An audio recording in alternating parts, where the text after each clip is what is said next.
Mesdames, Messieurs, bonjour. Très heureux de vous retrouver pour cette nouvelle émission Power Boost. Alors je suis ici juste à la limite entre l'Ariège et la Haute-Garonne, au domaine de Pisse, et je vais à la rencontre de messieurs Billard, père et fils.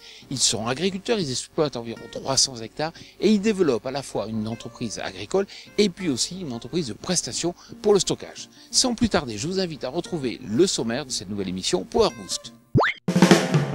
Salut mes petits ornithorynques dodus du littoral, j'espère que tout va bien pour vous, mais si ce n'est pas le cas, voilà de quoi vous consoler. De beaux paysages de l'Ariège, bien vallonnés pour tous les amoureux de la nature. Par contre, c'est un sacré merdier pour cultiver ces terres-là, mais on a trouvé des agriculteurs qui ont des matériels adaptés, un quad-track, une moissonneuse batteuse qui roxe du poney. Ah, tout ça c'est beau, c'est classouille, c'est du lourd, et c'est dans quelques instants. Ensuite, tu sais, il n'y a pas de mal à se faire du bien. Donc si tu veux passer un super moment sympa après une année de travail acharné, on compte sur toi avec Agri Demain pour organiser la fête des moissons. On t'explique tout sur cet événement. Sans oublier notre question qui... Et aussi du nouveau du côté de Dutzfar. Alors, ça vous botte les gars? Et les filles aussi?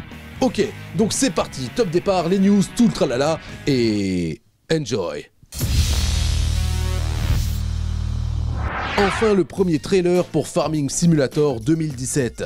La principale nouveauté pour cet épisode est qu'il s'ouvre enfin au modding sur console, c'est-à-dire que les joueurs pourront créer leur propre matériel directement dans le jeu. Signalons aussi un nouvel environnement, de nouveaux véhicules, un nouvel animal à élever et de nouvelles mécaniques de gameplay. Alors gardez patience jusqu'à fin 2016 sur PS4, Xbox One et PC bien sûr.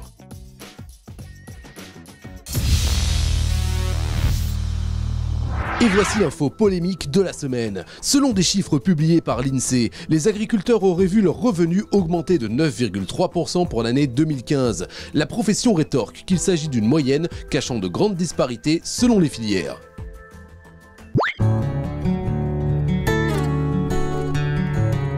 Philippe Billard, bonjour. Bonjour Jean-Paul. Alors c'est vrai qu'elle est belle cette région avec des coteaux, c'est vrai qu'il y a des terres qui sont fortes, c'est pas toujours facile à travailler, non? Effectivement, nous avons des pentes relativement prononcées avec des terres très argileuses. Nous avons une consistance en argile de 35%, 55% selon les zones et cette terre requiert une puissance en traction énorme. Ouais, voilà. C'est pas facile, non, surtout que nous n'avons pas de pente uniforme, disons montée-descente. Nous avons des montées et des descentes avec des devers à gauche, à droite. C'est pour ça que nous, depuis peu, nous sommes équipés de matériel spécifique pour récolter en travers de pente et en montée et en descente. Voilà.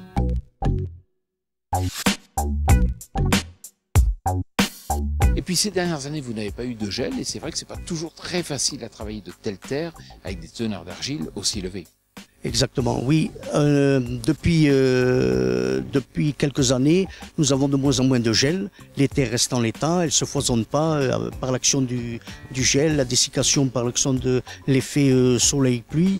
Et c'est pour ça que de plus en plus, nous avons recours à l'air rotative pour préparer nos terres et essayer d'avoir un lit de semences convenable en vue des prochains semis de printemps, quoi. Philippe Billard, je vais justement retrouver votre fils, on va faire un focus sur quelques matériels, mais d'ici là, merci à vous. Sans problème, merci beaucoup Jean-Paul.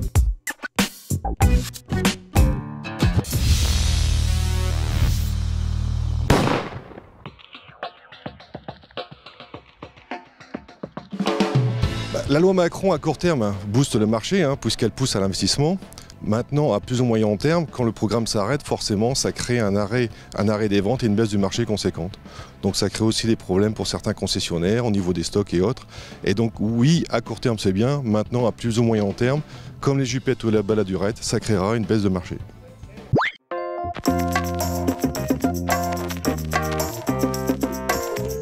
Mathieu Billard, bonjour. Bonjour Jean-Paul. Alors c'est vrai qu'avec un quad-track, vous faites quand même dans le lourd.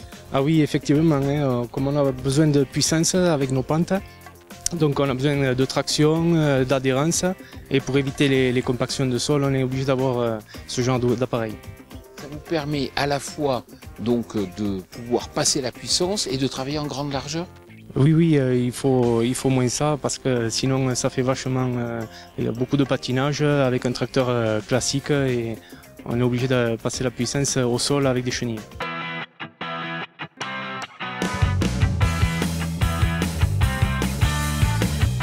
quand je regarde derrière, vous mettez un outil qui est large, un 8 mètres, un Rabwerk, pourquoi? Eh bien, pour aller de plus en plus vite, avec les périodes de temps qu'on a très très courtes, on est obligé d'aller très très vite pour travailler les terrains. Donnez-nous quelques ordres d'idées de débit de chantier que vous pouvez avoir à la fois avec la herse 8 mètres ou avec cet outil. Un débit de chantier, on peut arriver à entre 10 et 12 hectares à l'heure facilement avec ce type d'appareil. Mathieu Billard, on se retrouve près de votre nouvelle moissonneuse-batteuse, mais juste avant, je vais vous parler de la fête des moissons. Alors, c'est un événement très important qui va se dérouler dans toute la France cet été, et il est important que tout le monde le fasse, parce que c'est ça qui va faire que demain, notre métier d'agriculteur sera d'autant plus apprécié. Image.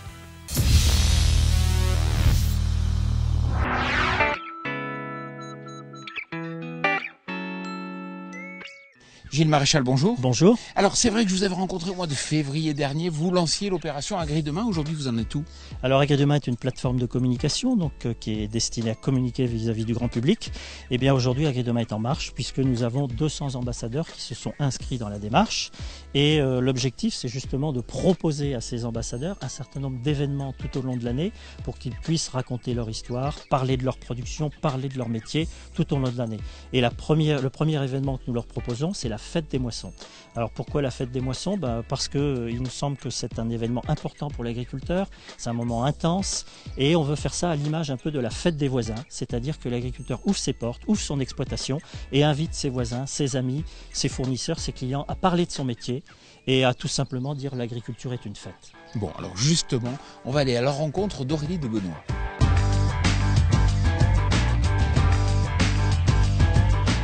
Bonjour Aurélie.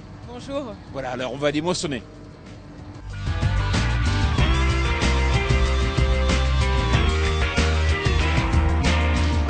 Alors Aurélie, là c'est la moisson, mais juste après, ça va être la fête des moissons et vous l'organisez, vous, dans votre exploitation?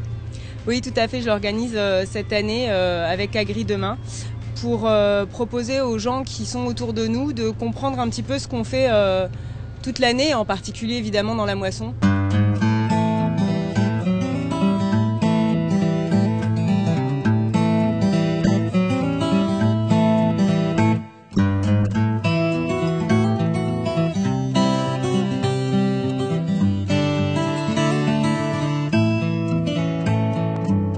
Ce qui est intéressant, c'est que c'est très simple. Comment fait-on?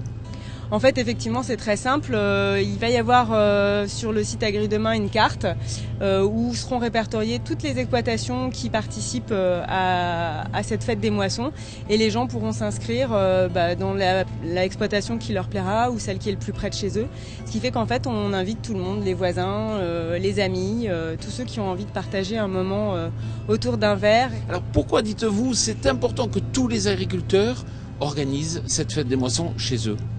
Parce que toute l'année, on travaille un petit peu chacun dans notre coin, un petit peu renfermé. Et là, la moisson, c'est quand même un moment où on est tous ensemble et où on travaille dans notre environnement, où les gens nous voient avec nos moissonneuses-batteuses, nos tracteurs sur la route. Et en fait, si on les invite à un pot de moisson, c'est quand même le moment où ils peuvent comprendre ce que c'est notre travail, pourquoi on y passe du temps et pourquoi on aime notre métier. Bon, merci beaucoup Aurélie. Merci à vous. Alors je vous le dis, si vous êtes agriculteur, il faut organiser la fête des moissons chez vous. C'est un moment simple, un moment de convivialité, un moment à partager avec tous vos amis et aussi vos voisins. Bonne fête des moissons.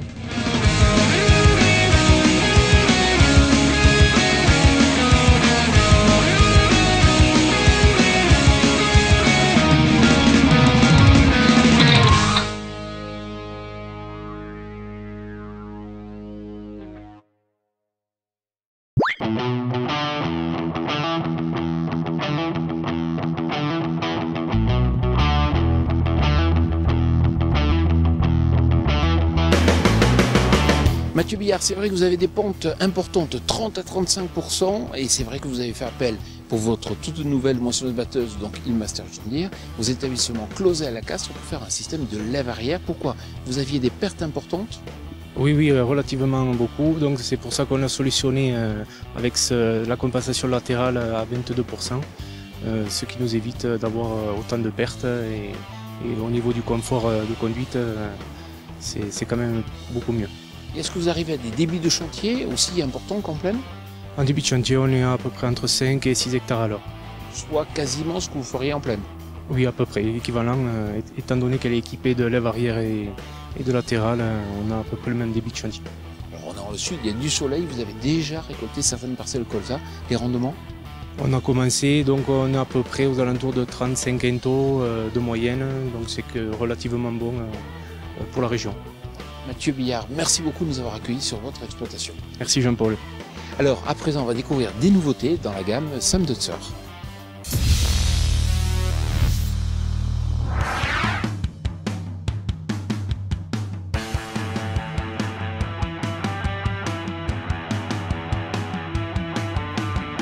Cette semaine à Dresde, Sam Deutzer a dévoilé lors d'un show à l'américaine les nouveautés installées sur ses séries 6 et 7. Tous ces tracteurs sont maintenant équipés de moteurs à la norme Tier 4 finale avec filtre à particules et injection d'AdBlue et sont même déjà prêts au passage à la norme Tier 5. Le circuit de refroidissement a aussi été repensé pour un entretien facilité. Sur certains tracteurs, on voit apparaître une nouvelle transmission robotisée RC Shift très souple avec pas moins de 17 rapports entre 5 et 20 km/h, 3 modes de conduite, manuel, semi-automatique et automatique, et un mode de conduite sur route économique. Les ponts avant ont été entièrement revus et sont maintenant capables de supporter jusqu'à 13 tonnes et demie. Les nouveaux systèmes hydrauliques offrent quant à eux une capacité de levage de 5,5 tonnes à l'avant et 10 tonnes à l'arrière. Enfin, certains modèles disposent désormais de la cabine Maxivision 2, équipée des dernières nouveautés en termes de confort et d'économie.